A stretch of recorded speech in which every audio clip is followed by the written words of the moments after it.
Alright, in this video, this is video number 1 of the TEAS multiple choice math review. I have a free sample review for you to try that has 15 questions, all multiple choice, and once you do those 15 questions, you will receive all the answers as well as explanations for each problem.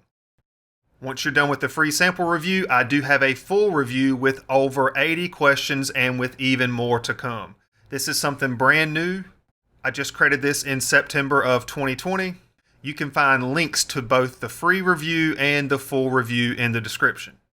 The free review, you will have to supply a little bit of information, and once you complete that free review, if you want to try the full review, before you purchase, make sure you read these directions. What's most important, use a valid email address because once you purchase the quiz, you will be emailed a URL where you can quickly go back in, click on that URL, and you can resume the quiz whenever you want. You do not have to complete it at one time.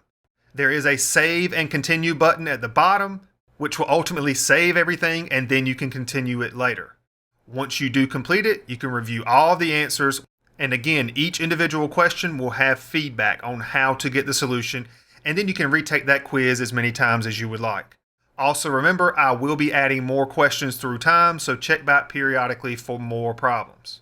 But anyway, back to the problem. A word problem involving patient intake. This question here is similar to one of the over 80 questions that are available on that quiz. So a nurse needs to calculate the total fluid intake for a patient over the course of the nurse's 12-hour shift. During the shift, the patient had 6 ounces of milk, 12 ounces of water, and 2 ounces of soup.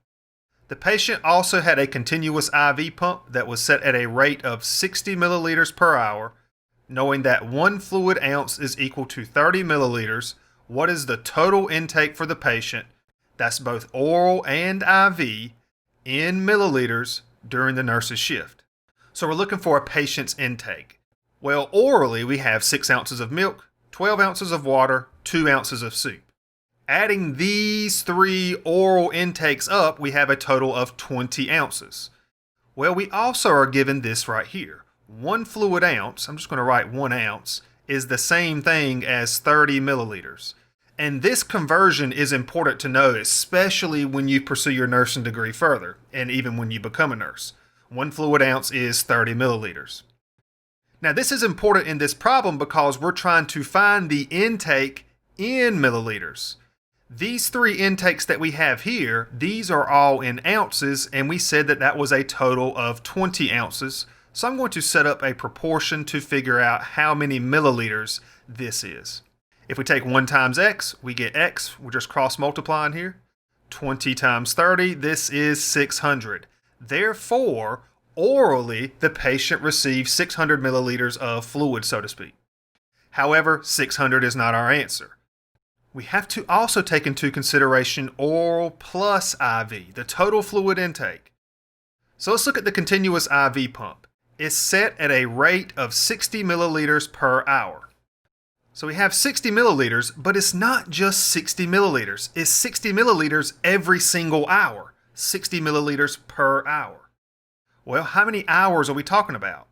Well, we're looking over the course of the nurse's shift, and the nurse's shift is 12 hours. So if the patient's getting 60 milliliters per hour, we have to multiply 60 by 12. Again, because they're getting 60 milliliters every single hour over the course of 12 hours. Multiplying this together, we have 720 milliliters. Therefore, oral plus IV, the total intake, we have 600 milliliters orally, plus this 720 through the IV, and if you add these together, we will get 1,320, and in this case, this is milliliters. So be careful here with multiple choice. It's not 600. Some of you might have chosen to pick 660 because maybe you just took 600 plus this 60. That is not correct because the patient's getting 60 milliliters every single hour over the course of 12 hours. And then this choice here, 720, this would be incorrect because you were only focusing on the IV where the patient's getting 60 milliliters per hour over the course of 12 hours for 720 milliliters. But again, since we're looking for oral plus IV, we had to take the sum of both of these amounts. And there you have it, a question from my multiple choice TEAS math review. Check the links in the description for both the free piece and the full review. And if you like what you see and you haven't already, please consider subscribing. And if you have any questions, leave a comment below. And that's it for this video. I hope it helped.